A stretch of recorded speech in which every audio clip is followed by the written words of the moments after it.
will just come up, I guess. Ready? Yes.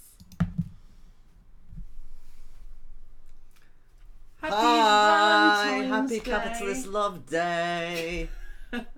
We are Pair of Geeks, and that means, yes, we love RPGs. We are declaring our Valentine this year as RPGs. I'm Becky. And I'm Jason. And because we're Pair of Geeks, we do have fancy graphics.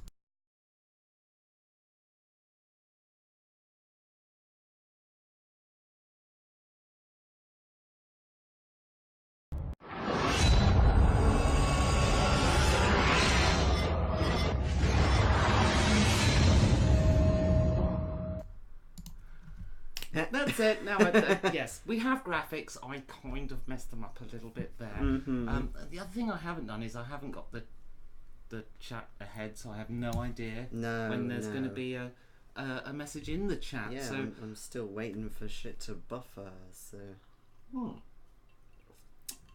So yes, today we're going to talk about RPGs, and I think our first topic today is PC mortality rates. in campaigns. Yes, in campaigns specifically. Specifically campaigns, not one-shots, because you wouldn't kill a character in a one-shot, would you? I've had quite a few characters kill themselves off in one-shots. Well, yes, at the end of the session type thing, final encounter, nothing's really lost by that, is it? Yes. But campaigns in particular. Okay, well, for me, this kind of depends on the system and the tone of the game. Actually, not even... Well, the tone, sort of. There are definitely times, or definitely campaigns, or styles of play, if you like, where I wouldn't kill a character. You know, if you're doing... Certain types of game don't really lend themselves to it. No. But others do. So if you're playing like a standard Forgotten Realms 5th edition, I think if you didn't have character death, I think that would make the game less interesting. Are we all good for sound? We're all good, yes. We're all good. We're all good. Fantastic. You can hear us. Yes. We're so sexy with our voices. So, yeah, I mean, if you're playing like a Forgotten Realms type D&D campaign, then I think you've got to have character death. Yeah. Because it's a dramatic high fantasy setting. And you need that risk of death. You need those chances of failure to make it more intense, to make because the thing is, that style of game features combat relatively prominently. Yeah. Maybe once every 2 sessions minimum. I think for a lot of GMs it's actually multiple times Yeah, per session. yeah, that's what I mean. Like But minimum. it does depend how long your sessions are. I mean, for me, there's a certain style of play which is like focused on the combat, and I occasionally don't mind that. You know, get out the miniatures, have an old-fashioned dungeon bash. I'm not against that. I do quite enjoy it from time to time. But I think ultimately that style of play is quite wargaming. It's, you know, less role playing and more wargaming. And whilst I'll have fun with that occasionally, I am more of a role player than a... Yes. You know, I don't play any wargaming or anything. So, but you know, there is something quite satisfying when you've got, you know, one of the dungeon setups out and you're just killing goblins left, right, and centre. But having said that, there's also the sort of mortality of, you know, if you make a bad roll and therefore you take a load of damage, say you're trying to jump across somewhere, so out of combat. Yeah, I mean, the thing is, I do, like, you can die in an RPG and it can feel sometimes a bit arbitrary. Like, why did I die in that non-dramatic moment? You know, fighting goblins of all the places to die. What happened to me once. Happened to you, or you were GM? No, that happened to me as a player, but I was dealing with skeletons, not goblins. Yeah, and, you know, by second level, well, third definitely, skeletons are yard trash. But I was a first level rogue in 3.5. Well, you know, skeletons can be truly scary. Especially to a rogue who's more around piercing weapons, which of course skeletons have damage. But there's a lead up to this in that we had an NPC orc who wanted to cross this big chasm. We all did, and we kind of agreed that I would be thrown over. Right. The GM rolled for the orc and rolled badly. So I fell down this pit, took a load of damage, and then the GM thought it would be a great idea to say, "Oh, and by the way, there are skeletons down here," and they start coming to life and attacking you. So before the PCs could even get down and help, they finished me off. And this was an NPC that tossed you over? Yes. So the GM killed you without any input from you, Yes. other than saying, "I'm willing to be thrown." Yes. Now, as a GM, if a player's going to die, I want that death to be meaningful and dramatic, and if possible, to close a story arc. Yeah, it really didn't.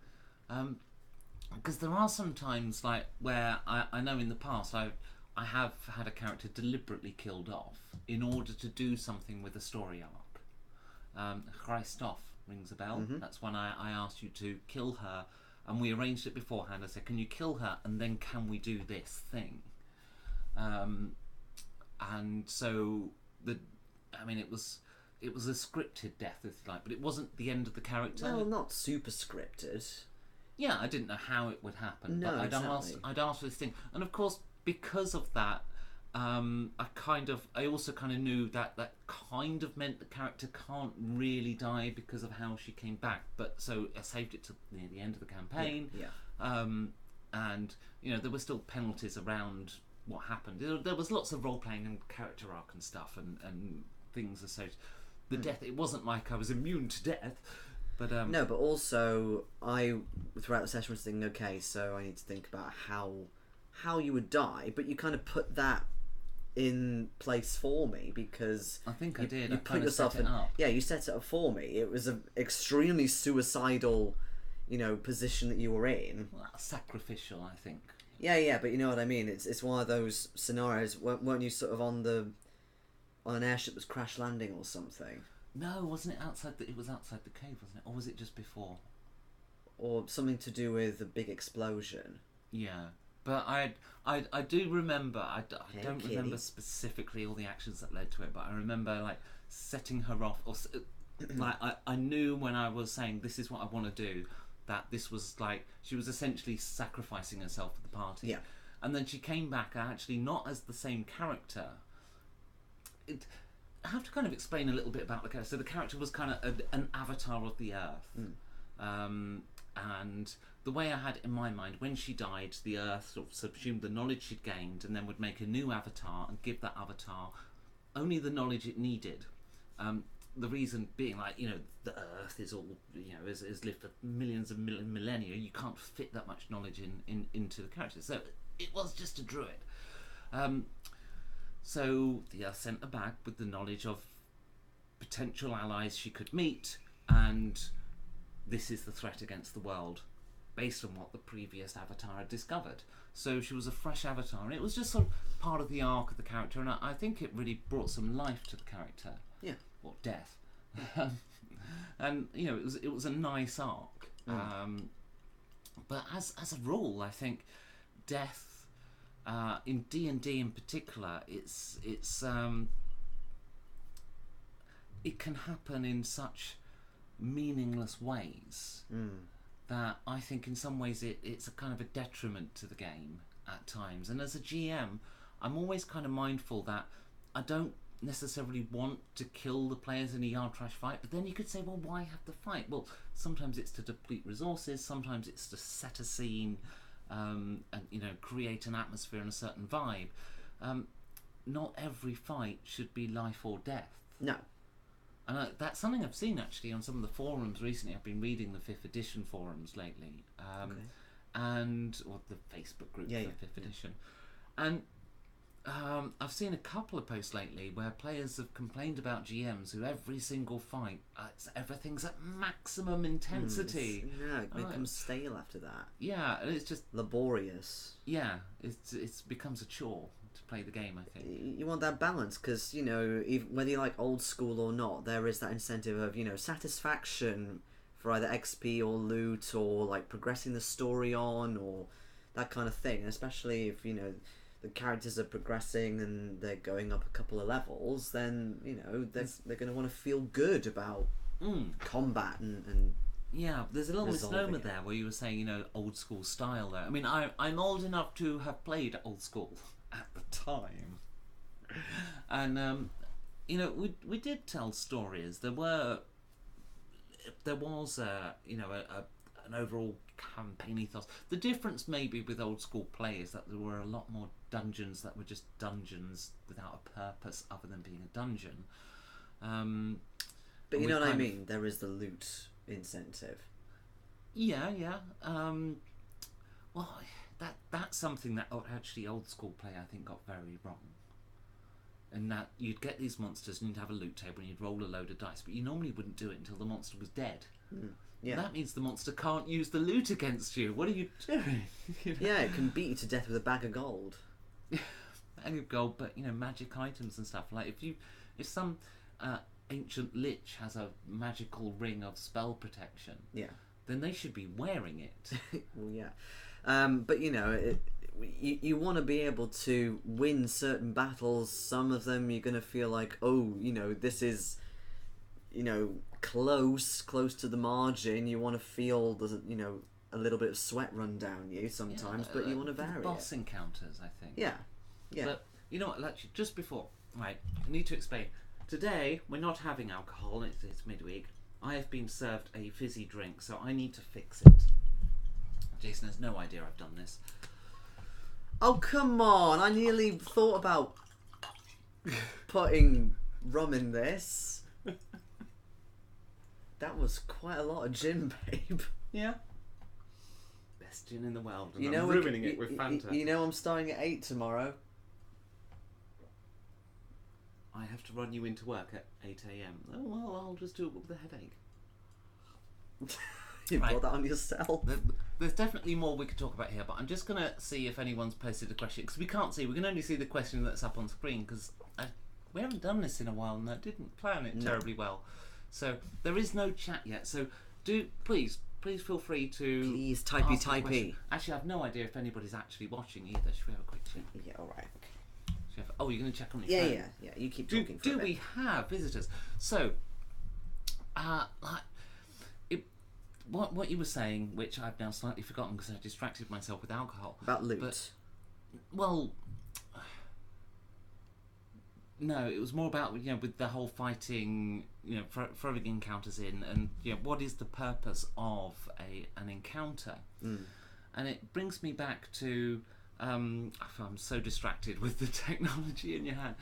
It brings me back to sometimes, particularly when travel, you kind of want to throw a few encounters in. And I ran into this problem years ago, and I tried to fix it in my games, where let's say you got a 2-week journey, so you're traveling 14 days of travel, and you want to throw a few encounters in. And of course it's D&D, so you make them a combat with some random encounters, some monsters you'll find in that terrain.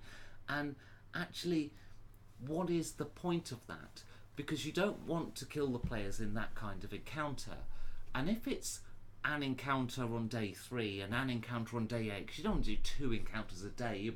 I had a campaign like this once, and it was just endless random encounters. I just got bored, like the 4th session of random encounters. I cannot stand random encounters. They're kind of...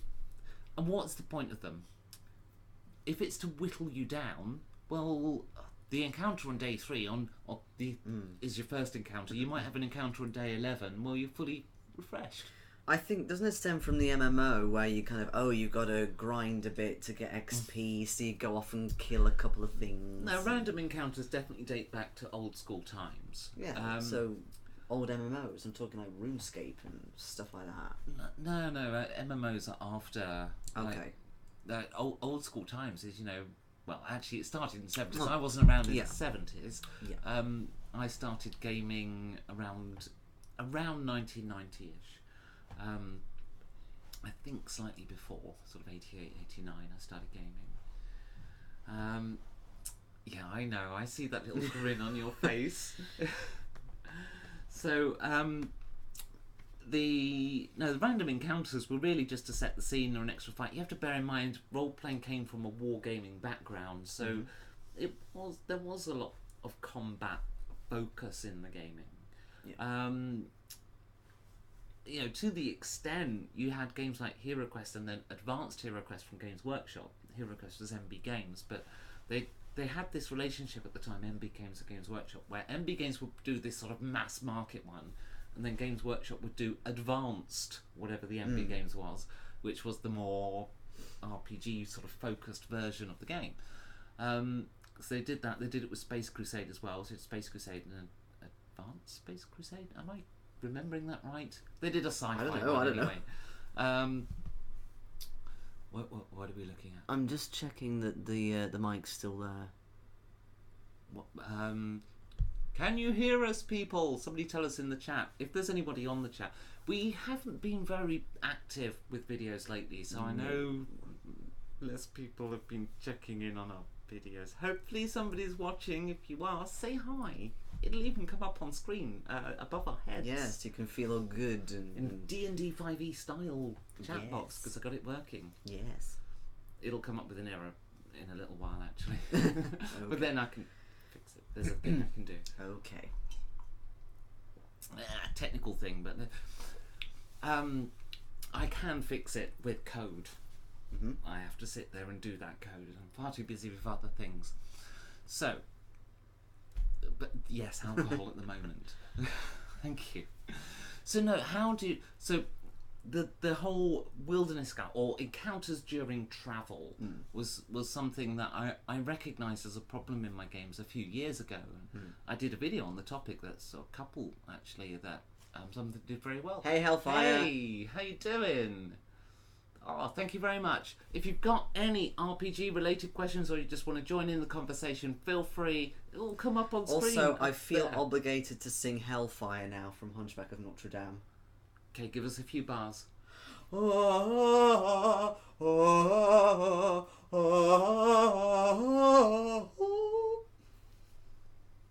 My voice is still breaking, shut up.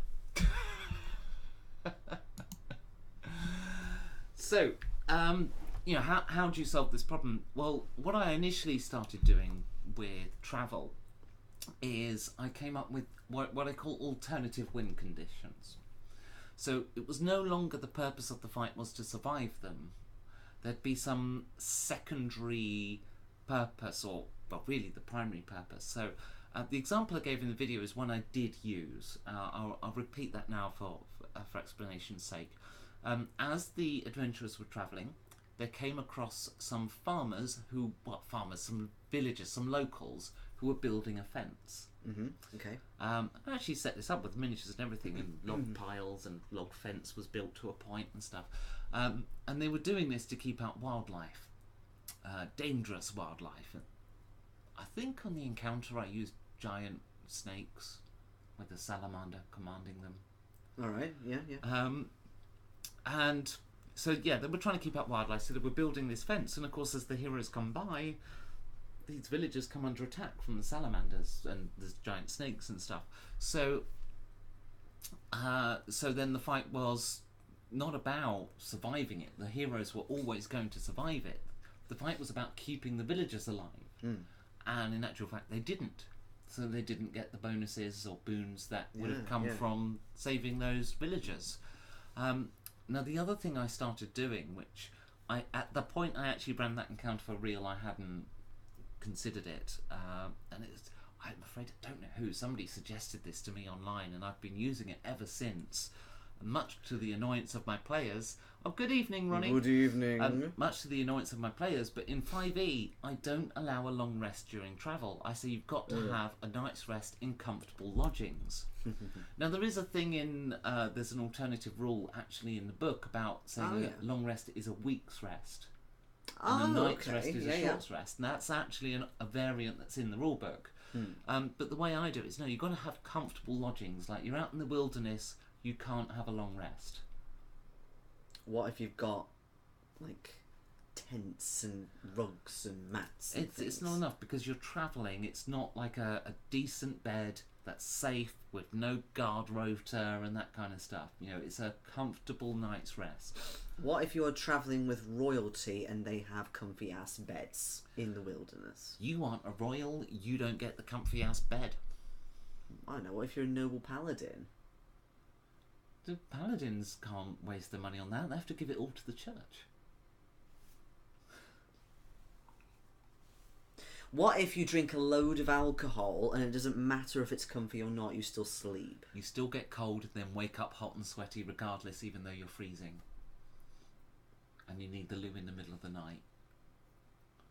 So you don't get... The point is, you've got to rent a room for the night to get comfortable lodgings. Okay. And in the wilderness, you don't get that. So... What if the comfortable lodging has, like, tons of splinters and bed bugs or mice running around, or there's accidentally somebody setting it on fire in the middle of the night? Is it really me who's got alcohol in my drink? Yeah, I'm not bothering now. I've only got that much left, so I'm going to stay teetotal today. I'm just saying, though, there's many, many variants to comfortable lodgings versus, you know, in the wilderness. The beautiful thing is it's a role-playing game with a GM. Mm-hmm. The GM has this rule and the GM can decide. And I have told my players, no, that doesn't count. I know.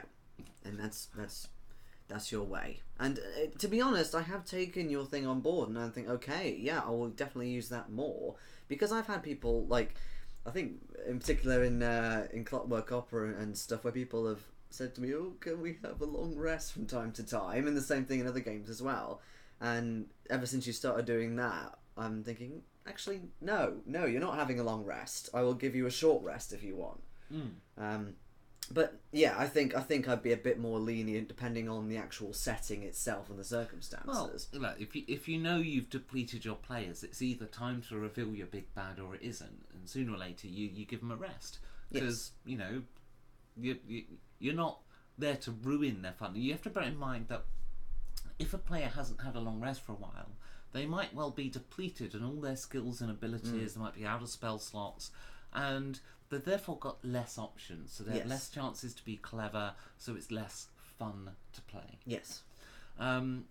So there is merit in pushing the players a little, but you don't want to take the fun away. You need to let them rest sooner or later. Yeah. You know, so you have to sense that from your party. But it ties into the whole thing of why do players hide their resource levels from the GM?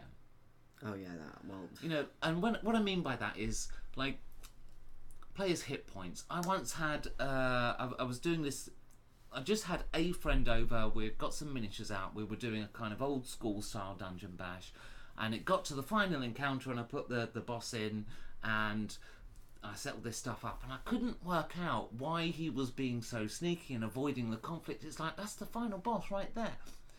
Turned out, after like 2 hours of flapping around of him not finishing the quest, he had 2 hit points left. I had no idea. He wasn't role-playing his wounds. Right.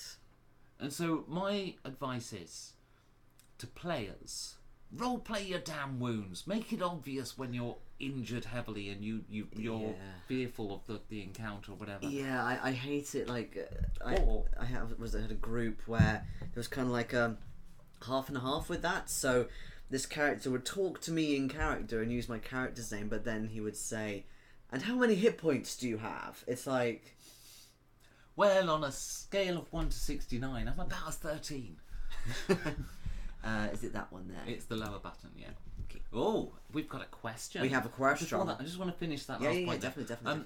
I have at my table in the past used hit point counters. So I had coloured cubes. I've given them to the Butterfly Project now, but for the game designers. But I had some coloured cubes that I used to use. I salvaged a load of hit point counters from the D&D board games. They had these 1 and 5 hit point tokens. Cool. And had my players use little piles of them, but they didn't like them.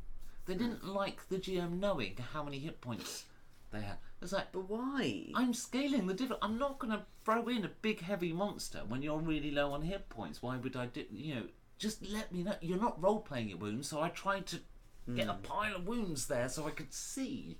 You know, give me. Or you could have like I know traffic light cubes. for a bit more ambiguity.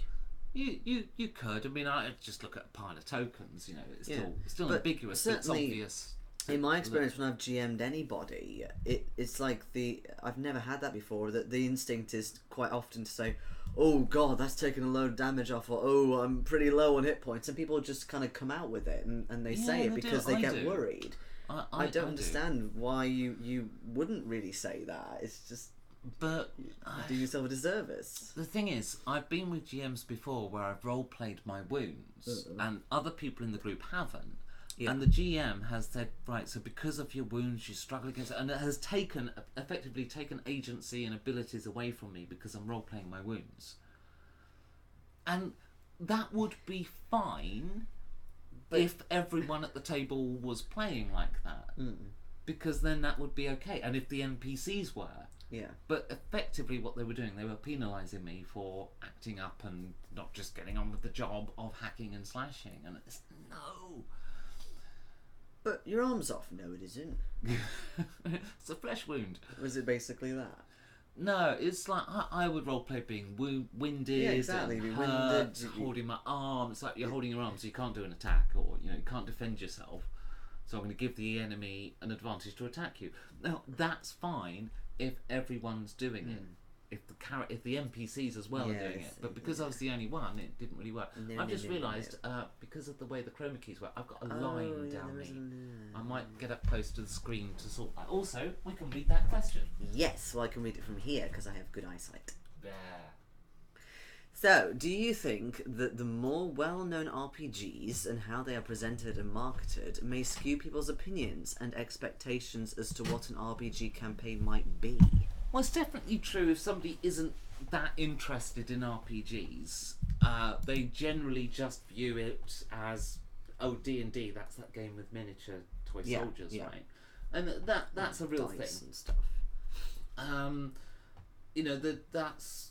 Yeah, definitely, because that question is kind of not saying Dungeons and Dragons, and really, it's saying Dungeons and Dragons.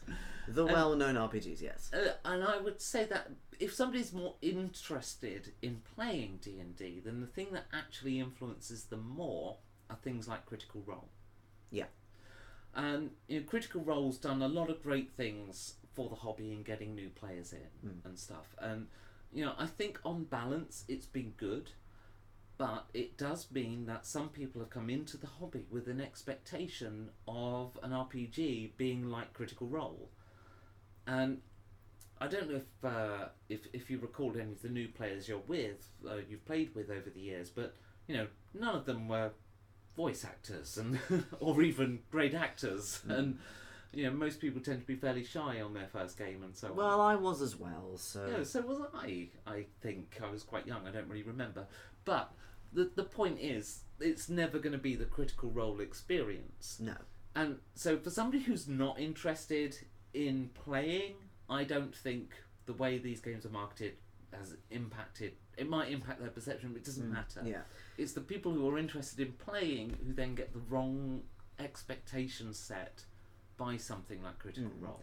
Having said that, with the PC mortality thing, I think with D&D there's a huge variation on what kind of mortality rate there could be. There are people who are very story driven, who do not want to kill off the players really in any way at all. Or Adventurers League. D&D Adventurers League, they do not kill off characters. Yeah, just not at all. You don't take away someone's character.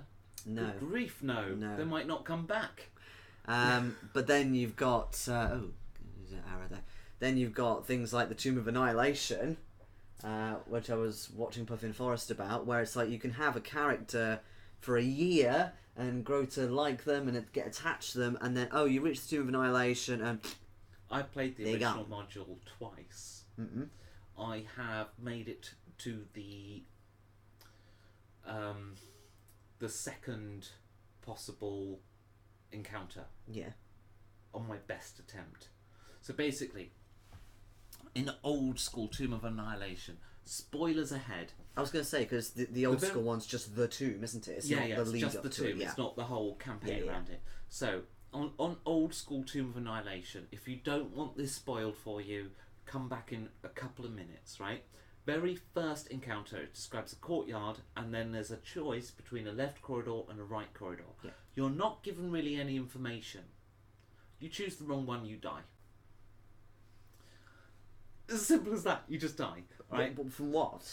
I can't remember exactly what kills you on that first one. Is it because the lines aren't finished off or drawn? Like there is some reason that you die. Fog But of War. it's a really arbitrary 50-50. Entering the tomb, there's a 50% chance you will die.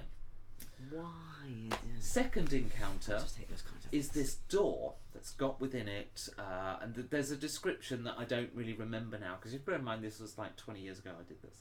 But there's a description, there's some kind of sort of like face, the door's locked, you can't open it, and within the face it's just, in the poor light, it's just darkness. But this face has this large maw that's big enough for you to climb through. Okay, yeah. So, running out of other options, I climbed through. Mm-hmm. GM said, okay, just wait there for a minute, dealt with the rest of the party, and one by one, they tried other various things, gave up, and said, okay, well, I'll just climb through as well.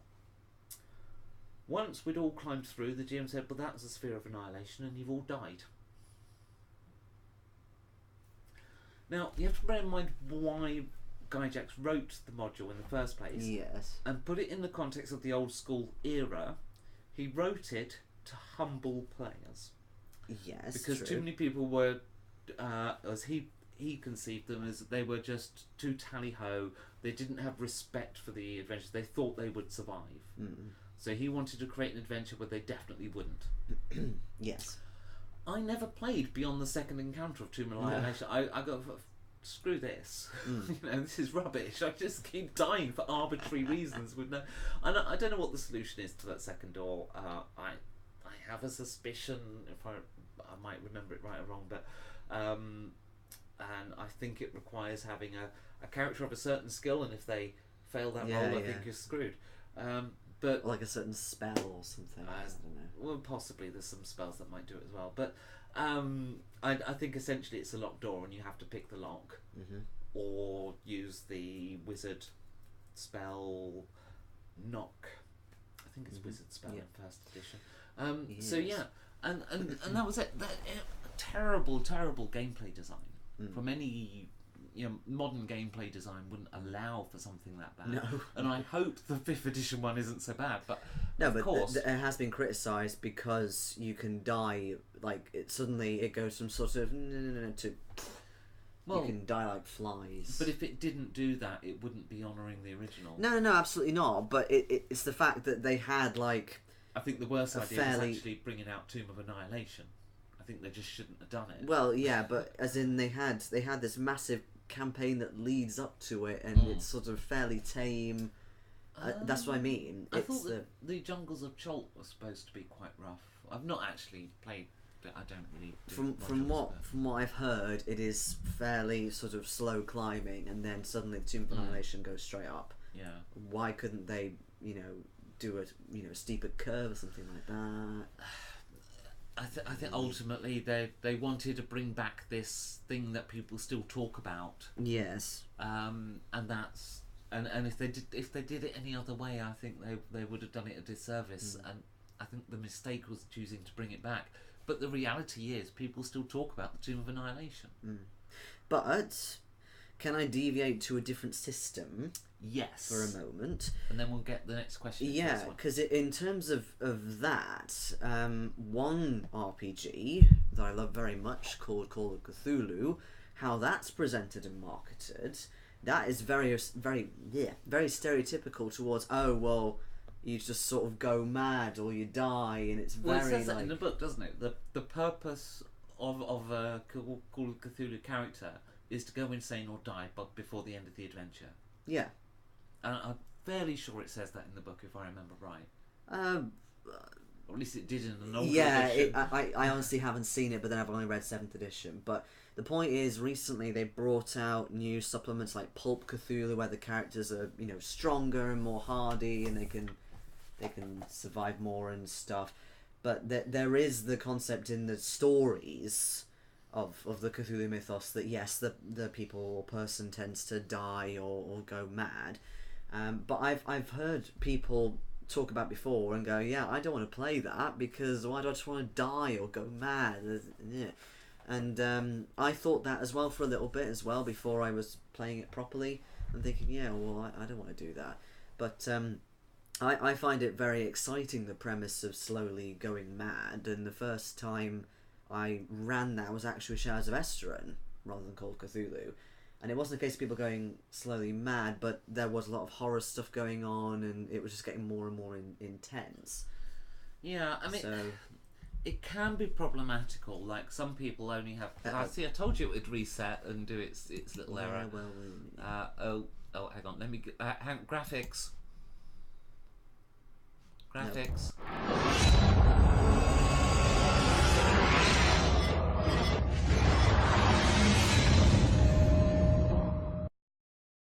yeah, we don't see login details. Sorry about that. Fix. So I probably ought to set up a little window with just the camera on for next time. Yeah. There. Well, anyway, so that's thrown me now. Going mad. Yeah, like some people have, they tend to confuse going mad with going almost like a D&D chaotic alignment. Like spouting gibberish. There's like certain people roleplay madness a certain way. Okay, yeah, I see what you mean, yeah. And I think Call of Cthulhu can bring that out. Whereas I think sometimes the best way to go mad is in Cthulhu is actually to be quite dark. Yes. Because that's the theme and tone of a Cthulhu adventure. And what sometimes happens is people playing the game will just gibberish. Yeah. And I think that kind of chaoticness doesn't fit. So sometimes Cthulhu feels a little broken in that way to me. Well, yeah, but having said that, in the campaign I've been running for you, what have you thought of that's been madness great. mechanics so far? That's been great. And I've been playing them quite accurately to the mechanics as well. Like, if you lose so much sanity, yes, there's something that happens, or a phobia. You really only go completely mad if you've lost so many, sanity points. But I've played in enough Cthulhu games with enough different groups and enough, with enough. I've played Cthulhu at conventions a lot. Played Cthulhu Masters obviously a few times, and won it and finaled and stuff. Yeah. Did I mention I'm the world champion? Was X. I was not running the game that she won in. No, that was Sean Connors. Yes. When I got to the final, that was Mike Mason himself. Yes. I think his name's on the book. Yes. Yeah. Yes, it is. Anyway, but no, what I've found is that some people will have this idea of madness that's almost comical, and when they start role playing that, it destroys the tone you mean of like Cthulhu. Like Looney Tunes almost. Almost that bad at times, yeah. It's just sort of manic laughter or something. Yeah, that's it. or and for me, I think when a character goes mad, it's I don't know, maybe I've got too much insight. I find sometimes they're the people the most dangerous when they're the quietest, like when everything's internal and their brains just collapsing and stuff. But it's the same with the characters as well in terms of their physical traits, and that because they're weaker, as it were, then it's like, oh well, they'll just die really easily. And yes, with the great old ones, their stats are stupidly crazy. So yes, if you encountered a great old one and they attacked you, then yes, quite possibly. But again, I've had, even in one shots, I've had players encounter quite massive things like the Spider God, for example, and it didn't completely kill them. They were on a different plane, so they were a bit fucked. But it is a thing, like Cthulhu, like to do horror, you have to have characters that are ordinary people. Yeah, you can't have you heroes. must. Yeah. And it's very hard to get a horror tone, even if you've got a bad guy that's like a lich or a demi-lich in D&D. It's very hard to get that horror tone across. Yeah. Simply because the characters are heroes and they'll go, well, we'll have a go. We'll try and fight it. And it's that kind of tally-ho because they're heroes. They're much better than normal humans. They've got actions and action economies and abilities and stuff falling out their ears. And there's an old saying in D&D: if you stat it, they will kill it. And that's the one. I still genuinely believe the hardest character in all of the D&D mythos is that woman runs the City of Brass. I'm trying to remember her name. She, you know, the City of Brass. A City of Brass. I know Sigil, the I believe City it's of called. Brass, but... And it's the doorway to many different planes and stuff. Okay, Different things in the city have, like, you could go into a vase and end up in the plane of air and come out through a door, and it's the plane of earth. It connects to all the planes, and the gods can't go there because there's this creature, this woman that keeps the gods out of the city. She just doesn't like them. No one knows why. She doesn't talk to anyone, and she has the ability to instantly maze you. Right. So she can just put you in a maze. And you know, you could try and game that by saying, fine, I'll play a Minotaur. You know, there's an old was it 2nd edition or 3rd edition? I think Minotaurs know the way out of every maze. But you know, she's smart. She knows there's a Minotaur. Okay, you know the way out of the maze. It's 2,000 million miles long. you know the way, but you'll die before you get there, and you know it. Right. So she has, you know, that ability. But the thing is, other than that, they never statted her. No. Because she cannot be killed. It just says that. And if they had given her stats, somebody would find a way. And you know, that's. I'm trying to remember her name. Somebody in the comments may well have put it in. But there was that kobold as well that someone made that was completely broken. He had a name. Oh, what's he called? Where basically someone statted like an invulnerable kobold or something like that for 3.5. Oh really? Yeah. They did like they like broke a lot of the stats and things like that. Made some loopholes. Yeah, well. That's why 4th edition came out, really. You know, 3.5 had so much content released for it. And it is a problem of mudflation in role-playing games. The longer an edition is out, you add more modules and more books, and then the moment you start cross-referencing... I know a lot of Pathfinder GMs insist on the rule that you can use any book you like, but you cannot use multiple books. You can only use one book plus core, which I think is a great way to solve a lot of the problems in an older edition game. Yeah, I get that. Makes sense. Okay, yep, I did the Tomb of Horrors. Oh, Tomb of Horrors is not Tomb of Annihilation. I've always thought of it as Tomb of Annihilation, but...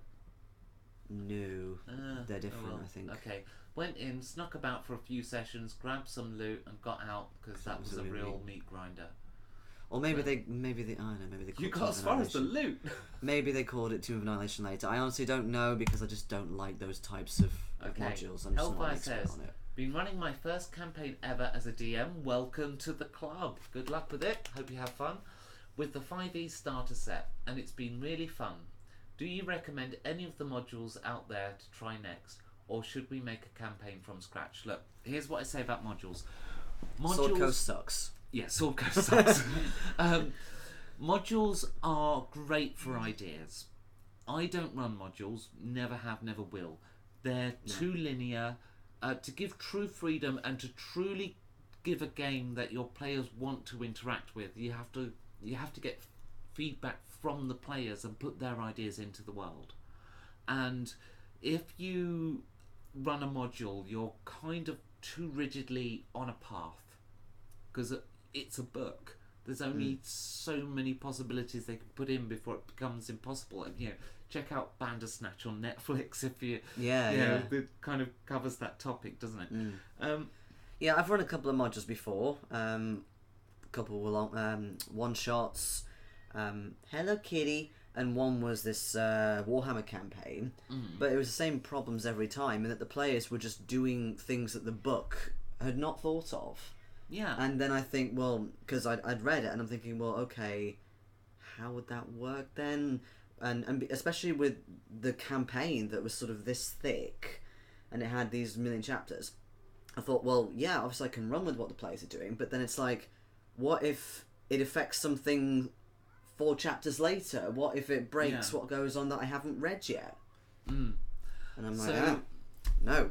What I say with modules is the thing is though, sometimes you get some really fantastic ideas.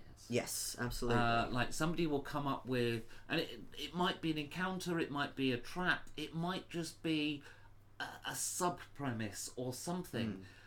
They'll read modules for their ideas and take those ideas and put them into something greater and more freeform. Yeah. That's my view on modules. Because of that, I haven't actually read any of the 5th edition modules. I did, however, for a little while play The Mines of Phandelver. Yeah, which Mines you of also didn't like. I didn't like no, it's not that I didn't like it. I thought you didn't like it. No, I mean, I thought you said, "Oh, it's such a boring it was a bit go-to." no, it was a bit generic. Oh, okay. But I thought the GM was doing some great things, taking ideas from the players and stuff. It was the first time GM.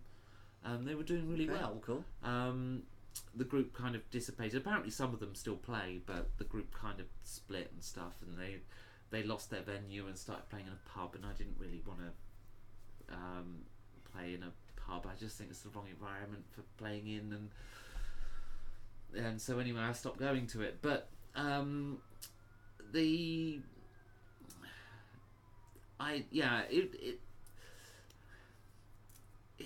was generic. But then it was Sword Coast. D&D's Sword Coast, their default setting, it's just standard.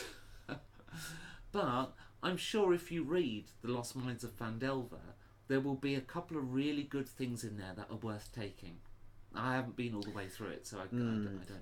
People are saying good things about the Curse of Strahd. If you want to do like it's a great setting, a kind of a gothic vampire set. Not everybody likes those, but apparently that module in itself is supposed to be pretty good. Well, it's a great setting. Very undead focused and what have you. Well, yes, of course. I don't know though about the module. Any if there's anything like really good in there worth taking. No.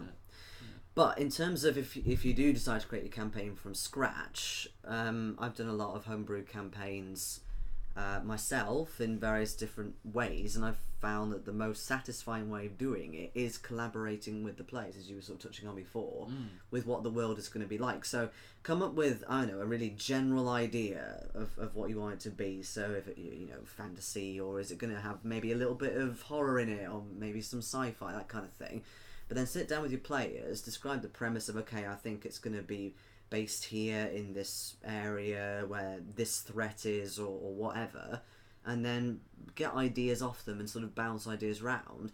And while it's very different from the stereotypical, oh yes, the GM sits for hours writing for this world and creating the world like he's God or something, and then shows it to the players. That's really boring because the players get bored. Well, look, I'm about to start running a campaign in a couple of weeks' time. A home group. Right. I was thought in the online was like, I haven't finished mine yet. Just wait. Phil's running the next one online. Yes, yes, he is. So I'm about to start a new campaign. So this is what I'm doing. It's a 2-day game to start with, because we have this thing every year. We call it the birthday game, and it goes on for 2 days. Everyone crashes over. We drink. Crashes over. Yeah, pretty much. Not literally. All the people, because our real life group. Well, our sort of longest running real life group has been going decades. They come from quite far away, and so they come over on this particular game, the birthday game.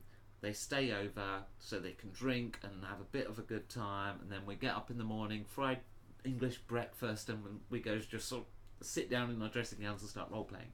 I don't normally wear dressing gown. In fact, yes, she does. Yes, she does. No, I do it for breakfast. No, I mean on the birthday game. I don't play in my dressing gown. I think I might have done it one year. Look. Anyway, moving on. So this is a bit of a problem, because we haven't had time this year to sort of talk about the game beforehand and agree what we want. I don't actually know what system it's going to be, and I won't do until the day. I don't know what the tone of the campaign's going to be until the first day of a 2-day adventure kickoff or campaign kickoff. I don't know what the tone's going to be. I don't know if it's going to be heroic. I don't know if it's going to be gritty. I don't know if it's going to be horror. What I do know is I'm preparing the scenery. Hopefully I'll finish the last piece in time. Well, there's one piece I would have loved to have got done, but it will never happen. But the piece I'm painting at the moment, I want to finish. I know the setup, and I know with that setup I can do various different things. And what I'm going to do is I'm going to plan some encounters that can be toned in a number of different ways. Like, you want it heroic, fine, I'll add 5 things and they're weaker. You want it gritty, there'll be one thing and it's strong. So there'll be a number of encounters. I haven't created them yet. I'm trying to find time, and I know what scenery I'm laying out for that weekend, and we probably won't have the same scenery up by the end of it, but it doesn't matter. So the point is, at the start of that session, I'll talk to the players about the tone of the game that we want to have, and then we'll pick a system, and then we'll start. The setup will be laid out beforehand, because I can't, it takes a long time to put a big setup out, and it's going to be big. I've got that piece of black cloth though. We could cover it up, but the problem with that is as you pull the smoke away, that will drag. Sorry, as you pull the cloth away, it'll drag the smoke away, because I'm putting a smoke machine out. Oh, I didn't realise you were putting it into it, right? Yeah. Smoke machine that works. It's going to be an amazing setup. Smoking. It's the biggest one I've ever done. So Ronnie asks. Well, he says. Okay. I'm looking to you to read it because you can. Sorry. The whole point of Cthulhu and the heroism of it is that you are dealing with such powerful beings, and the best you can hope for is that you hold back the darkness for today. That is very true. Yeah, there is a kind of thing with Cthulhu, though, is that it's a bit MacGuffin-y. What? We're going into MacGuffins already? I want to do a whole video on that topic at a later date. Well, go on, say peace then. Okay, look. You can't kill the big bad in Cthulhu.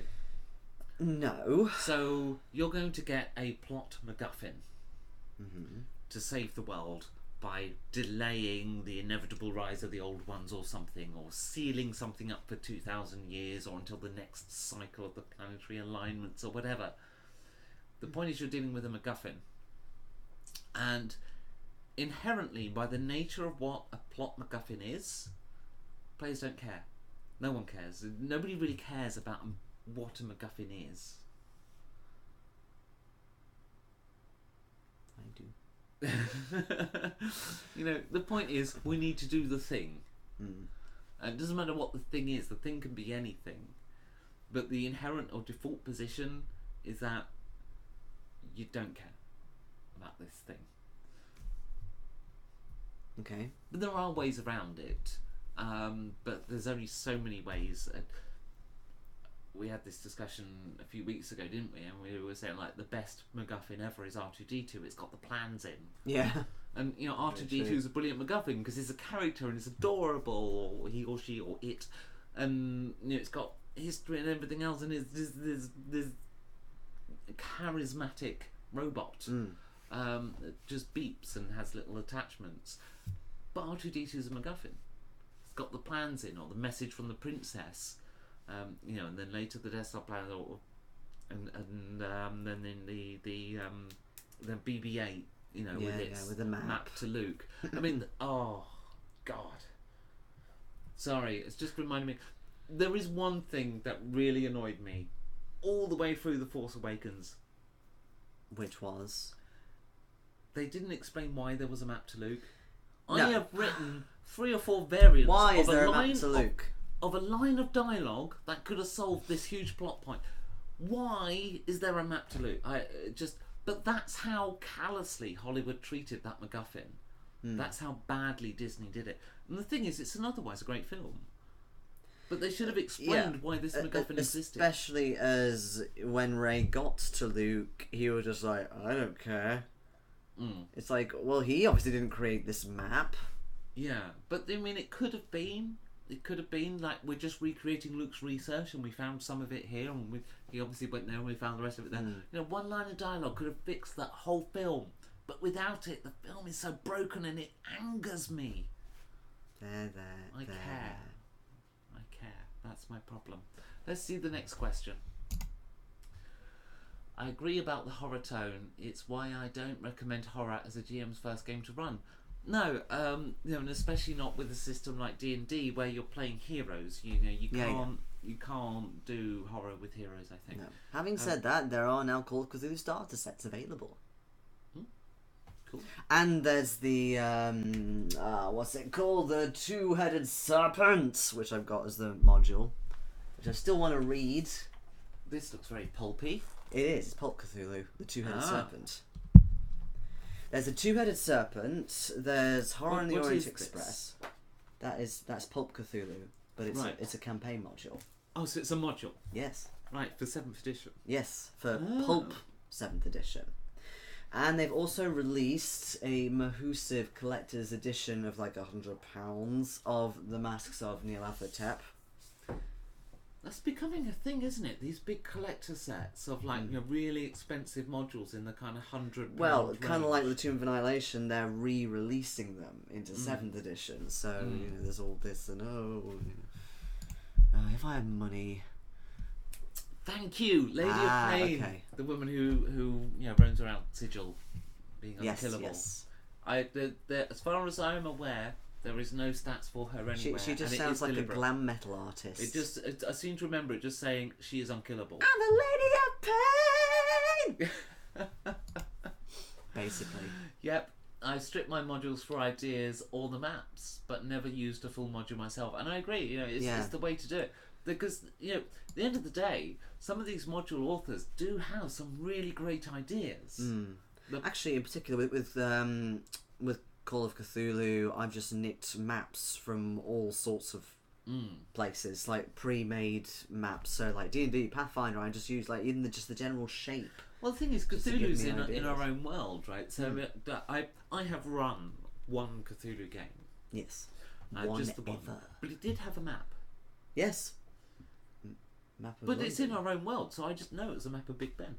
Oh, right, okay. I actually got the floors. I don't think I actually used it for you guys, but I had it. No. So I knew where you were within But Big yeah, it's Ben. really helpful for me in particular because I don't have time to draw a map out, but I know what I want to put in that area. So I just look for any kind of map with a sort of similar design to what I want, like a cave or I don't know, whatever. And I think, okay, yeah, that could go here, that could go there, and then as the game goes on, it's sort of developing. I think, yeah, that could link to here and all that stuff. Yeah, well, the problem with caves in particular with a system like D&D is real world caves tend to be far less interesting and a lot smaller, with a lot less corridors. A lot less accessible, and all of that. Anyway. That's a great point. The group, we are all brand new players as well, so I would like to encourage them to explore a bit more and not just follow the story as written in the book. Yeah. You know what? There's an old video I did called Managing Sandbox Campaigns. It might be worth checking out, but I'll explain the basic premise here. When I run a campaign, what I do is I have what I call in my mind, I don't remember what I called them in that video, but they're kind of like power blocks. So now power or player in the world might be an individual character. It might be an empire. It might be an entire race of beings. But the point is, any power or significant or plot significant power is a entity that is having an impact on the world. They have plans, they are currently doing something, and they're trying to achieve something. So for each power in the world, I kept notes of what they were currently doing and what they were trying to accomplish. Yeah. And every session, even if the players didn't encounter them and this power was the other side of the world. Yeah, they're still doing stuff. They've got a life. I updated it. Yeah. And the world moved forward. So when players returned back to an area of the world they'd visited previously, so things happened. Things have changed. Things have changed just a little bit. Because I've been keeping track. The Dark Elves were searching for something in a library, I seem to recall. I can't remember the plot points now when I did that particular video. But it wasn't the Necronomicon, was it? No. I seem to remember there was a fight in a library about something That's quite cute. in the campaign. But anyway, so if the players had gone to the library in a particular session, they would have encountered it. But they didn't. Instead, they came across the library and found it damaged and wrecked. And just little things like that helped to give it life. And I just updated. I had a Google Doc that was only 3.5 pages long by the end of the campaign. And sometimes some of the entries on there were individual characters, and some were or a dragon or something, and some of them were empires, or I said the elves because I only had one kind of city, elvish city that kind of floated around and stuff. But that I think is a great way to run a sandbox game where and the point of a sandbox game is to give your players complete freedom. So I had in that campaign that I did the video on, managing sandbox campaigns, I believe I had 4 Armageddons. So I had 4 things unfolding that would end the world. Okay. And they all needed intervening with, and they're all moving forward at their own pace. And I didn't know at any point when any of them were going to get critical. I just, in terms of significant. Obviously, I wasn't going to have the world end while the players are off dealing with something else. No. So I just invent, new MacGuffins. Right now, this dragon is off doing this in order to accomplish this. Yes. And that's how my world felt living and alive. So yeah, well that video is worth checking out. Ronnie says, I would love to see Birthright come back for D&D or brought out as a system neutral setting for fantasy games in general. I don't think I've come across that one. I've heard of Birthright, but I don't know what it is. Really. I don't think he's talking about the dragon mark from 3.5. So what Birthright? Because that was the thing with Eberron, the dragon mark. I don't know what Birthright is. There's a gap in my knowledge. I no doubt there's a legion of Ronnies on the internet right now typing out an explanation. Whilst Jason goes to Google. Birthright RPG. The way he's written it sounds like a module for D&D or a world setting. Well, Birthright Dungeons and Dragons campaign set in 1995. Set in 1995 or written in 1995? Sorry, written in 1995. Written in 95. But there is a 5th edition. There is? Well, when I googled it was like 5e. Apparently there's a 5e. Unless that's like high demand or something. I don't know. I've not come across that one at all. I thought I knew all the D&D worlds. Maybe the birthday game would be a good way to do a game using AFA. I would like to do that, but it's a discussion with the players. Yes. AFA has a particular tone. It's a non-heroic system. I mean, arguably people have done their own homebrew conversions of Birthright to 5e. Okay. That makes sense. I think for those of you who don't know what AFA is, it's After Forever After. It's a game I've been working on for amazing years. person system. It's got some really cool gameplay mechanics, but I want to throw away the character gen and do something else, which is fine. I can do that for the birthday game, no problem, because I can just say, right, you got X points and whatever, and we'll do it that way for now. But the magic system is underdeveloped, so I think if I did an AFA game, it would only work if the players were up for a non-heroic low magic game. So it would be like swords and sorcery level magic. Yeah. There's magic and it can destroy the world, but you can't cast it. But yeah, I'd quite like to do that because I haven't played it for a while, and actually the mechanics are really cool in AFA. I like them. I wrote them, but well, that was one of the things with my Clockwork Opera game, in that I am not a massive fan of D&D magic as a whole, and I thought, well, I can solve that by just having the city just ban magic, and therefore, I'm very much a person who designs the spell or the artifact and then tries to find the mechanics in the book rather than the other way around. I really don't like people outsmarting things using, I could use this spell and then use this spell. This is one I think that you should answer. Okay. Ronnie is going to be running 2 games at a convention, one each day. Any tips? I'm flattered. Okay, so one of my main tips with conventions, especially if you've never run one before, is you've got to keep an eye on the clock. There's very strict slots, especially if it's a large convention, and there will be people playing in your game who will have either come from somewhere else or are going to be going off to do something else fixed straight after your game. So it's really, really important to start on time and not overrun. Having said that, with the window available, because normally it's 4 hours or something, there are people, and I've noticed this actually more in the past couple of years, more people sort of play short a bit. They still obviously finish the adventure, for God's sake, don't do what this one DM did once and just not finish the damn game because he couldn't be arsed.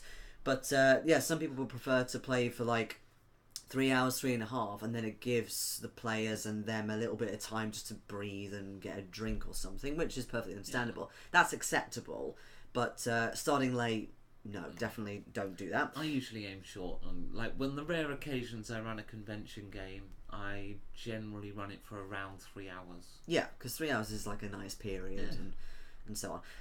Another thing I would say is that props are brilliant to utilise at a convention. So I'm not just talking about like sheets and maps and stuff, like actual props that people can look at and touch and feel in their hands.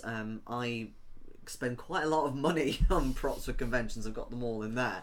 I like to dress my table, make it look really nice and atmospheric, and especially for the Cthulhu Masters games I've run, especially the World War Cthulhu one, there were people literally coming up to my table and just like looking at everything, like almost like it was an art museum. Like, what's this? But like, even without budget though, you can still. I think it's a nice thing to do is to just put a tablecloth out. Yeah, definitely. Tablecloths are good. Just because convention tables are always undressed, you put a tablecloth out and it's just a nicer experience. It feels a bit more warmer. Or, in terms of, say, the UK Games Expo, where they do dress the tables, they're always white. Well, they do. Tablecloths, yeah. But they're thin white sheets, and I don't like that. So I use a black cloth, and it makes everything pop. And also people know. I used that in that corporation game I ran, didn't I? Yeah, and it works, doesn't it? Because people can see the dice better. They've got like that contrast as well of their sheets versus the tablecloth, and it just makes everything pop out so much. Another thing as well is that when you're DMing at a convention, I quite like to stand up. I don't do it all the time, but it's really like a big impact if you do that, because you can do sort of bigger gestures, you can project, you can appear more confident, and people will pay more attention to you, definitely, rather than you just sort of sitting in a chair or whatever because of body language.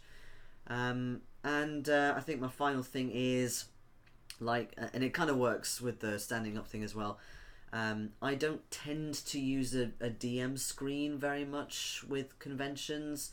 I tend to plan the adventure as much as I can, and then just have a few little cards, and that's it really. I don't have tons of paperwork or references or DM screens. There was a DM at a convention where he needed to find a puzzle or some kind of reference, and he literally stopped the game for 10 minutes while he looked in his bag, then he looked in his folder, then he looked somewhere else, and we're all just like, what is going on? It just reminded me of my worst ever convention game, which actually was a Cthulhu game in the Masters.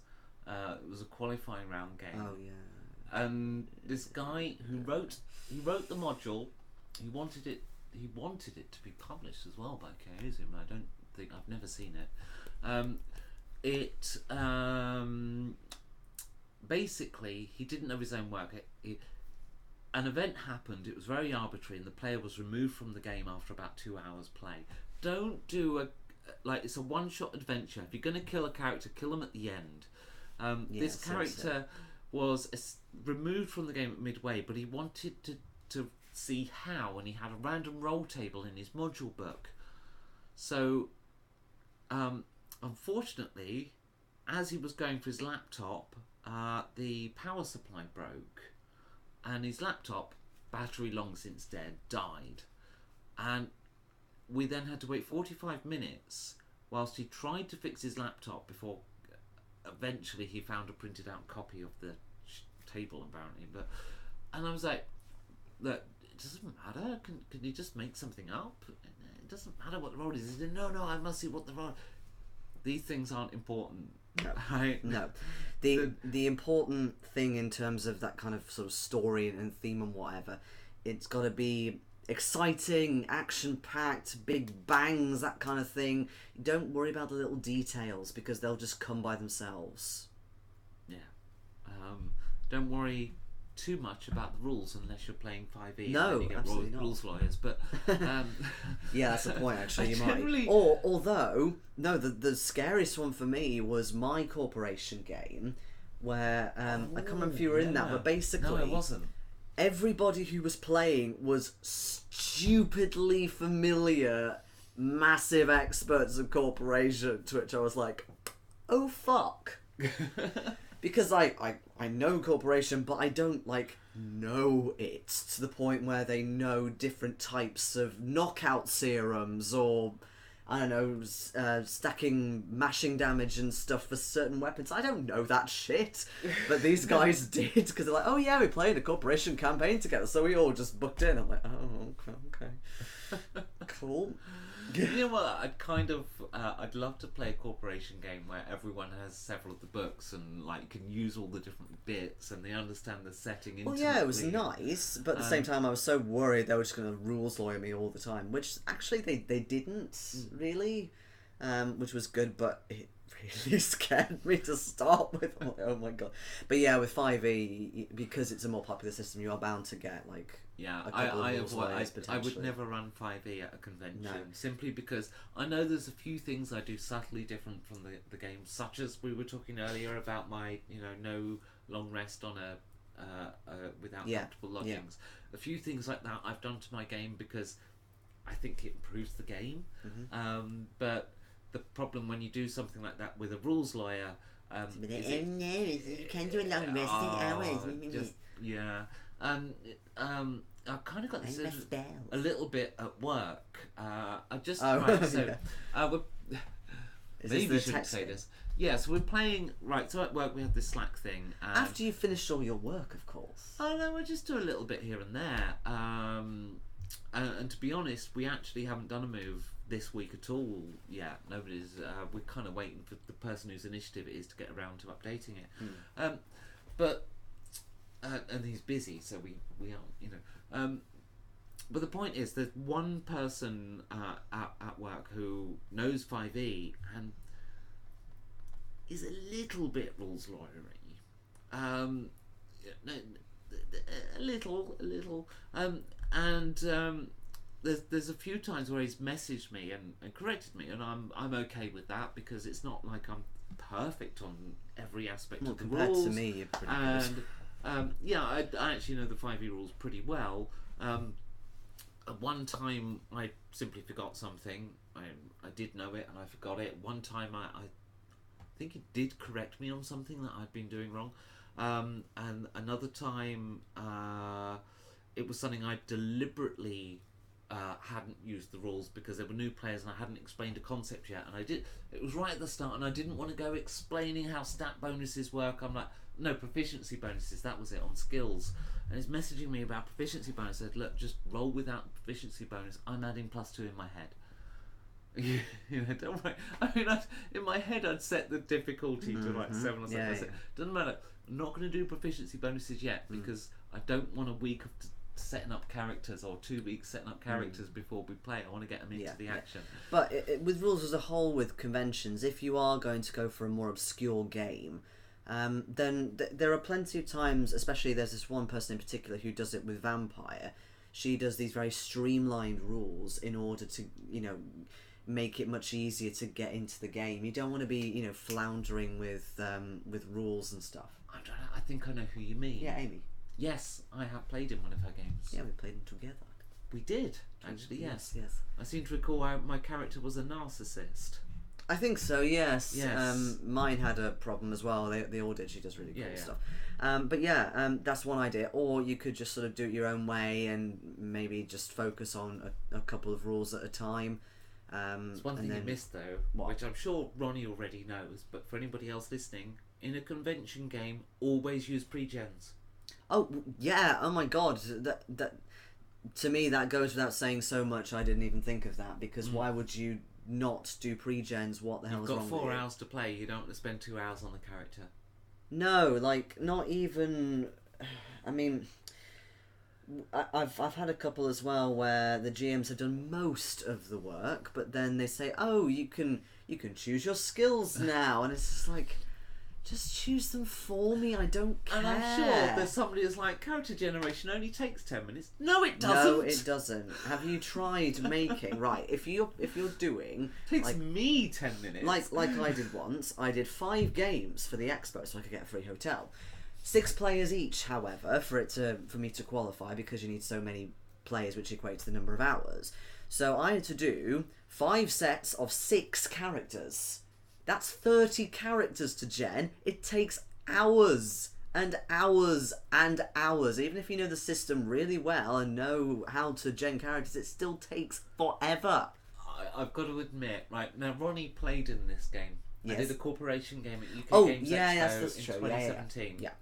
I don't think I looked at the rules when I genned those characters. No, but the point with yours was, again, they were very streamlined. Also, that Cthulhu game that you played in that I ran, I didn't look at the rules. In fact, I've never read the Cthulhu rules. No, you haven't. Never, ever, ever. Oh, and there was also Sean Conners's characters. Oh, I can show that character sheet. Okay. I have it still. I still have it. So, hang on. Basically, it was a very different way of having the characters, like the character sheet or whatever. Yeah, so this is from the Cthulhu Masters final in 2018, 2017. Yes. 2017 when I won. This is the character sheet. They won't be able to see that. So I'm wearing it around my neck. It says Douglas Liberty Centre for the Criminally Insane and a prison number. On the back is something I don't. I know I did look at it, but didn't really use it. There's some stats, very small, and there's a note on personality. Oh, it's got a hit point track. I never bothered updating it. Personality, you've got great hands. You know you can skin a rabbit in no time flat. You're a big meat eater. Right now you're hungry for a steak. Blood gets your appetite going. You don't like sudden violence because it makes you nervous. Now that's a kind of great way to give some role-playing sort of tips or character. But actually I never read that in the game. But there's just the attributes on there. There's no skills or anything. Yeah, Very, nothing. very streamlined. That's it. And you know that's all you need, because like as I say, the Cthulhu game that I ran for you, I just made numbers up. Characters weren't even. I didn't care. Oh, hello. Okay, Duke you answer this one. I'm going to the loop. Duke Nukem, of course. Oh God, I was trying to read. Duke Nukem. Yeah, Duke Nukem. Yes. What is your favourite place to buy D&D terrain, or do you make it? Ah, right. I have a lot of terrain. So, for outdoor scenery, the baseboards I use for green fields and deserts are made by a company called Pedion Terrain. My dungeons, I have many. So there's a couple I've made myself. Well, there's one, there's this lava pit one that's just made out of styrofoam. I also made some from Hurst Arts bricks. I just bought the bricks precast because at that point I wasn't casting. And then I built brick by brick. I built an Egyptian tomb and I built a cavern system. Now they're made out of dental plaster, and my Egyptian tomb's held up well, but the cavern hasn't. It's got damaged over time, and that is a weakness of dental plaster. So nowadays, when I do my own mold making and casting now, nowadays I use resin. So move along the bus.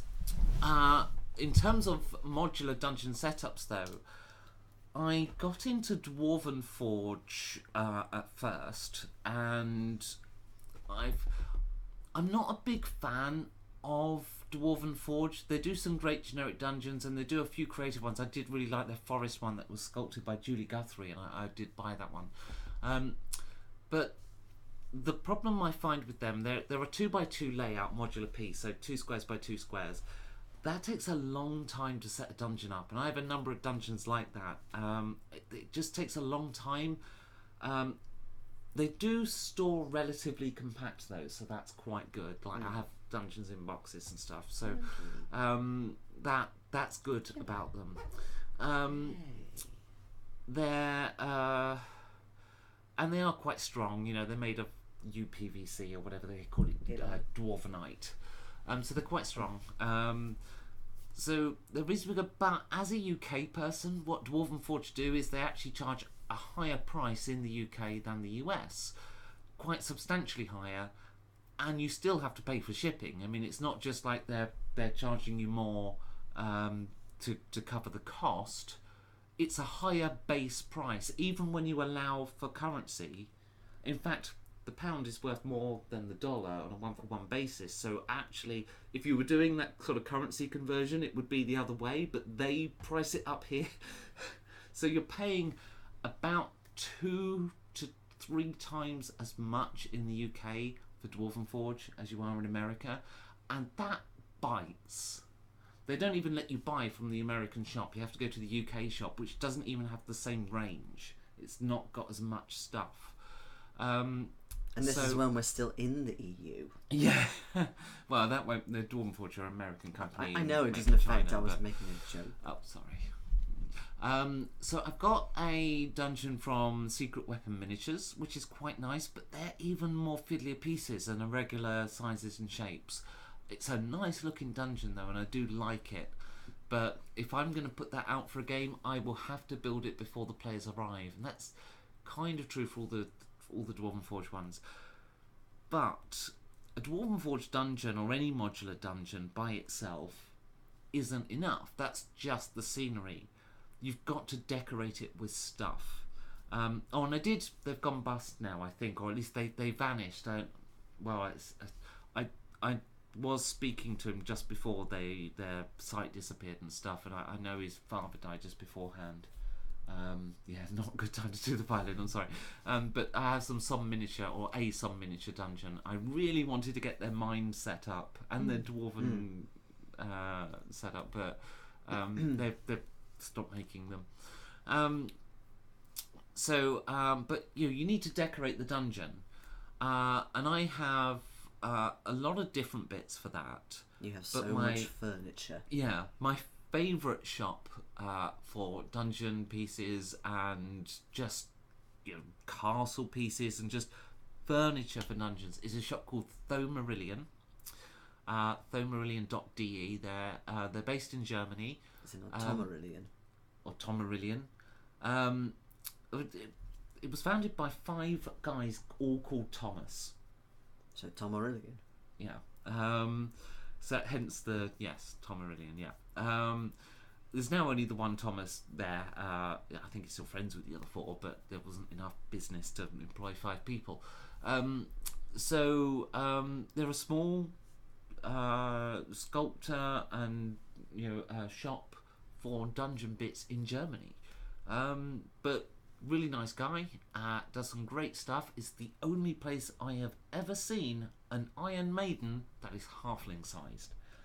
Oh. Yeah, well, I have it downstairs. Yeah, but I forgot about it. Yeah, it's just like you can't get torture equipment for non-humans anywhere else. It's the thing that actually got me to actually shop there in the first place is you did these lovely treasure piles that were fantastic. Then I found the Somme ones, which were whilst the Somme ones were the Thomarillion treasure piles were great and very detailed and stuff, they were quite small. The Somme miniatures ones were just like, no, I want a dragon horde, huge piles of treasure like this big. It's such a shame that they're not making stuff anymore. Definitely check out Thomarillion.de. They also have a dungeon system of their own, which is they use this hard foam type material that you can customize quite easily. It's if you want to do a little bit of modelling and making your own, definitely check out the Dunkelstadt system. It might be worth a look. And critically, the pieces are bigger and pack flat, which is fantastic. So it does look like a really great system. I don't own the Dunkelstadt dungeon system though, hence I'm saying looks like a great system. What I do have though, I have some Dunkelstadt feature pieces. So I've got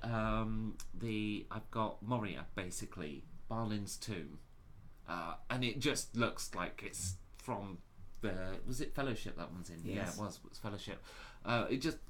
It's just bang on, really really cool piece. I've just got their Wolfenstein Castle, which is end of line. No more Wolfenstein because the mould got damaged. No Wolfenstein. Yeah, but I got the very last one ever to be made. Ha! Sorry about that. As soon as I heard that mould was gone. Of course. I keep forgetting that's a Wolfenstein castle. Yeah, it is. Yeah.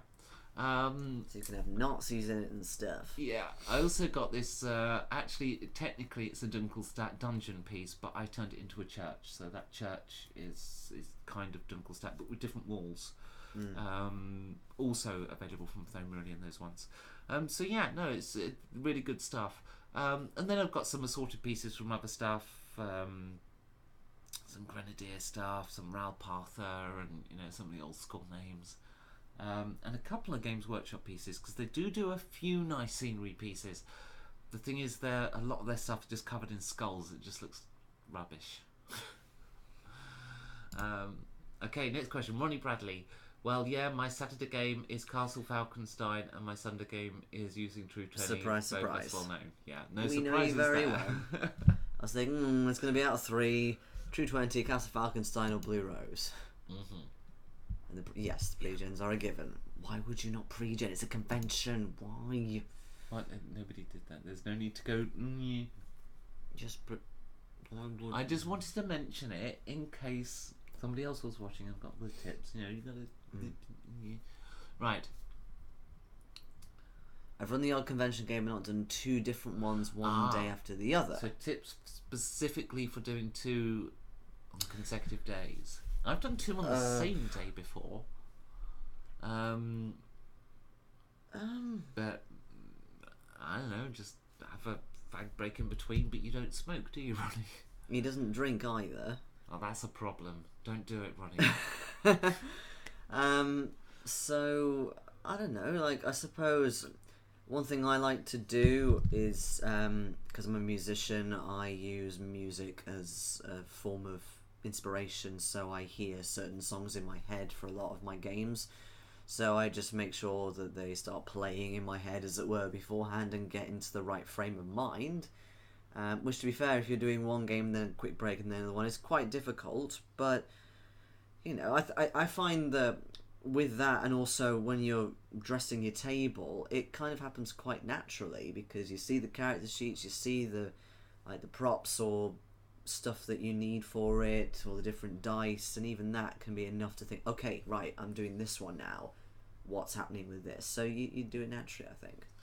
Keep an eye on your blood sugar, though. Yeah, I think Don't more run out of physically steam. than anything. So, drink coffee or have snacks ready and stuff. Lots of water, actually. You will get very dehydrated.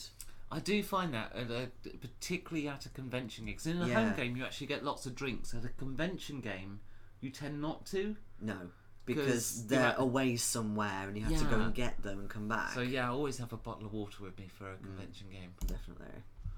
Raoul Parford, there's a blast from the past. Yeah, I mean, they're still going. Well, sort of. I'm not sure if the company themselves still exists, the original company. There's a Raoul Parford Europe, which I think is owned by people who were involved in Raoul Parford, and they got a lot of the original Raoul Parford moulds. Now, I've had some modern cars from those moulds. They're not as detailed as modern miniatures, whether that's because the moulds are worn and stuff. Some of them are good, like the elven characters I got. They're still really detailed. And then some of them are... Yeah, the moulds are old, but, nostalgia. But actually, I do have, some older miniatures, and I look at them now, and it's like, detail's not as good as it is now on the old stuff. It really isn't. No, not really. There's a few pieces that I do want to repaint. I've saved some that I want to bring these back. There's this set of all 7 elementals. Oh. Not 4, 7. So obviously earth, air, fire and water, and they're quite cool models, and I want to repaint them. Steam? No. Dust? It's not the intermediaries. No.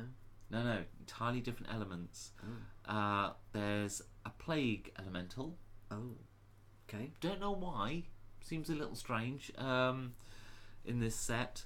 There's a life elemental and a death elemental. Now the Death Elemental's just like a large Grim Reaper. It's just the same size as all the others. What about They're the Life? kind of that tall. These ones. The Life one looks really cool. It's kind of I guess an interpretation of Gaia. And as you know, that's a theme I like to use in a lot of my games. Yes. Because I like to draw from the real world when I'm doing my stuff, and I've used Gaia a lot because we killed the planet. So, yeah, I'm going for those systems just to let people see something a little different from the more well-known systems out there. You know, when I go to a convention, I'll either play a game because, like, yeah, I wouldn't mind playing that again, or more likely it's let's try that. And usually I go for the description of the game over the system, but yeah, definitely. I can't imagine going to a convention and playing 5e. No. And what would be the point? I could play that anyway. There's so many like adventure league people as well who run them at conventions anyway. Usually you see, in the UK conventions at least, you see the Pathfinder Society just about everywhere. Too, yeah. You don't always see Adventurers League, interestingly enough. In the expo you do. Yeah, the expo you do. Yeah. But Paizo is really invested in the UK convention scene, whereas Wizards of the Coast is, I think, a bit more distant and US centric. Alright, let's take a look. Oh, that was the last comment. We've caught up. That might mean we get to go to bed tonight. Yes we do. Have we said everything on the original topic, though, that you wanted to say? Because this was the topic you raised. Pretty much, yeah. I just wondered if you had any closing thoughts for it. Closing thoughts on For mortality. Character death. I don't know, because we Not haven't... necessarily character death, but mortality of PCs. Actually, one thing we didn't talk about was a bit on, like, you know, if your character dies, do you make another one? Well, always. You always keep the player involved in the game. I have heard, though, like on Facebook groups that when I read posts, there are groups when a character dies, the player's gone. Yes, well, this is what I'm asking. There are also games like Dungeon.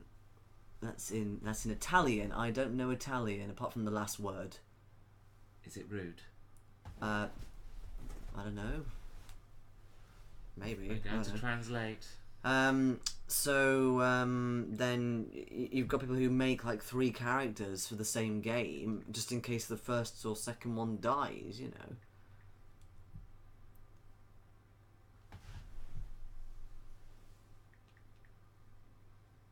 Something to do with God and all, I think, if it's Dio.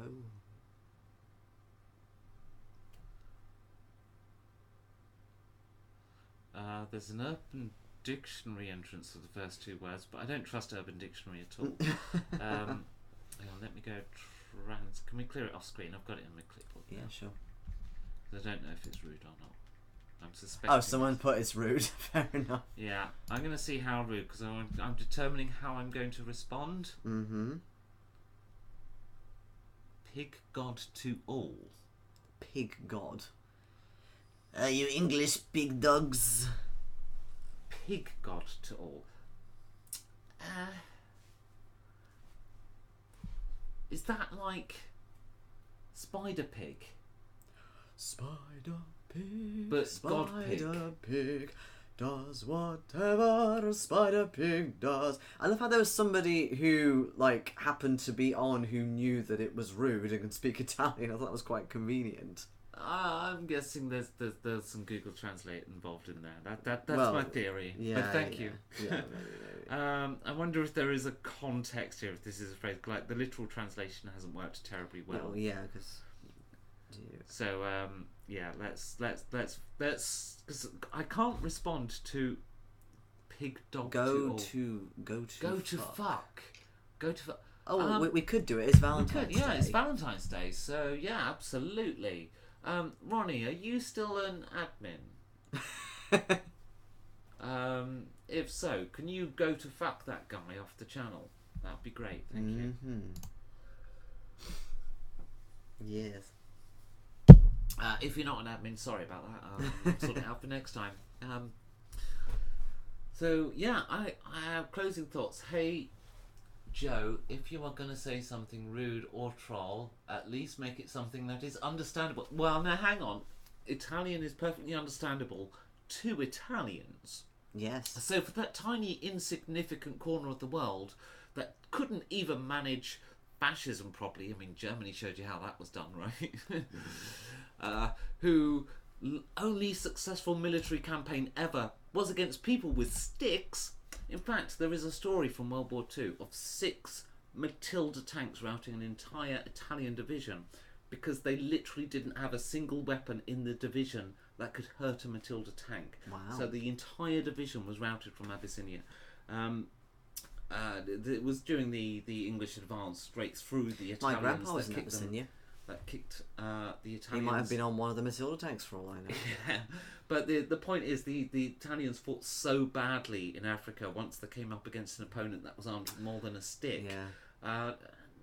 I guess it's just because having said that, Italy was not rubbish at music, and they brought music into the Renaissance. And then. No, it wasn't. Not in Italy. It wasn't. No. No, there were many secular operas and all this. Oh, okay. Stuff. Oh yeah, they did a lot of opera, didn't they? But I doubt the person posting that could afford to go to an opera. Maybe they do, and they find us inferior because we play RPGs instead. I don't know. But hang on a minute. Hang on. Graphics.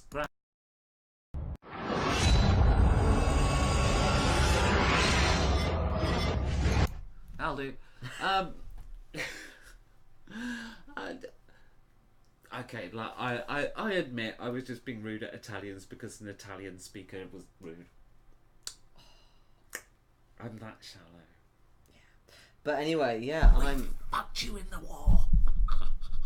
Shut up! I didn't. I'm Manx. Oh yeah. I wasn't involved. My people just sort of sat twiddling their thumbs while everywhere was being used as prisons and stuff. Right, Mark Paquette says, "Thank you guys for what you contribute to the community. Happy Valentine's Day. Happy Valentine's Day to you too. And speaking of community, Con Plus, should we give now that we're right at the end of the stream? When nobody's watching. Yeah, nobody else will see this other than those who are here still online. Should we give a little bit of news about Con Plus that we'll put in a separate video at some point? Okay. All I was going to say was, look, we are a little behind. Like normally, we were hoping to have the website up. Yeah, that's the first thing January. we've been doing, and that we've been tweaking the website, relaunching it as it were. Yeah. With all the new stuff that's going on. Yeah. But yeah, there's been a big hold up. We've until now we're fine. But I'd like to actually say what the hold up was, because like when you put on the Facebook post the other day for the Con Plus convention, and you said we'd had technical problems. Major technical problems. And I'm like the technical person. So I'm like, I was saying it was you. I know, I'd like to state my case. It's not a case. 2 weeks ago, I was going to finish the website. I had a migraine that weekend. Got you out of action. And then last weekend, there was the internet. I have had a problem on my desktop for a long time. Well, the internet cutting out periodically for short periods. Mine's also been quite bad, but not as bad as yours. It reached the point where I would have a few minutes of internet and then several hours of none. And that just I'm at the point I'm trying to use a third-party service online with the tech stuff, and I can't reach the internet. And I can't even listen to a YouTube video whilst I wait hopelessly at a "you are not connected to the internet" screen, and just so frustrating. But now we have solved it. We've solved it. I've put new networking into the house, and because the problem was in the house, and it's now solved. We've been broadcasting on it all night. Yes. And hopefully it's been good quality. It sounded it when I put it on. Yeah, it's good. Yeah, so we're gonna get that all going again. It's very close to finished. We are close. Ronnie, if you're still watching, and I did try to demo it to you the other day, and it came up with an error, and I thought, why does this not work? She was being silly. Kind of. I mean, a bit kind of harassed for time and stress and stuff of the whole project. Basically, because what I did is I was using a laptop downstairs with wireless to do a bit of coding. The most up-to-date coding was on that laptop that I borrowed. Yes. Not on the desktop that I was actually on because the internet's finally fixed. So I did get a bit more progress after the whole internet problem using this borrowed laptop. Yeah, so it's easily fixable. Yes. So we are nearly there Yep. for the relaunch Yep. of the website, and that's important because a lot has changed for next year. A lot has changed in terms of, well, how much can we say? I think we should hold off the big announcements. Yeah. Okay. Because I don't want to call anyone to action before there is an action that they can be True. called to. True. Yeah. So we're gonna. Yes. So, But that's why there's a delay. Why don't you tell them when you hope to get it up by? Well, when it's finished, is the yes, obvious but statement. obviously. Worst case scenario, worst case is mid-March. But I actually think I will hopefully have it done on Sunday. Probably won't launch it because I'll probably finish it late in the day. Yeah. So it's probably going to go live the following Tuesday, but I might still be finishing it then. So who knows? So we're close. It is close. It's nearly there. Wait, what? Okay. Wait, what? My fiance? What? Sorry, what? Seriously? Hold on, I need to actually ask him. My fiance has gotten a star registered for me as a Valentine's gift. So in the constellation of Pegasus, there now resides the Dice Star. The Dice Star. It could be Ronnie joking, because it is a Dice Star pun. Oh. I'll put the phone away. Or has he gotten engaged on Valentine's Day? We need to know! That's not fair. Yeah, a bit. Lol, not quite yet. Okay. Well, that just not fair. Called it. Troll. Right. Right. Thank you so much for staying with us, guys, and asking lots of fun and interesting questions. Thank you. Had a good time Grazie. talking about different things. RPGs. RPGs are my Valentine this year. Oh. Okay. Followed by you. Followed by me. Yeah. Followed by me. For the other 364 days. And 3/4. No, 0.25. No, 363 and 3/4. 365.25. 0.24, actually. Yes, but you said 364 days. Well, yes, the other 364 days. But you were Never saying mind, actually- I'm sorry, I'm I was tired. referring to the... I overthought the maths as I normally do and get it wrong.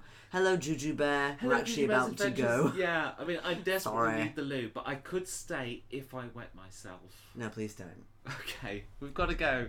Thank you so All right. much. Thank you all. Have a great Yeah, days, we're going to bring evenings, out some videos Valentine's, soon for you. Yeah, more stuff is coming. We are, doing videos again. We so are. That's great. So, thank you, everyone. Bye-bye. Bye.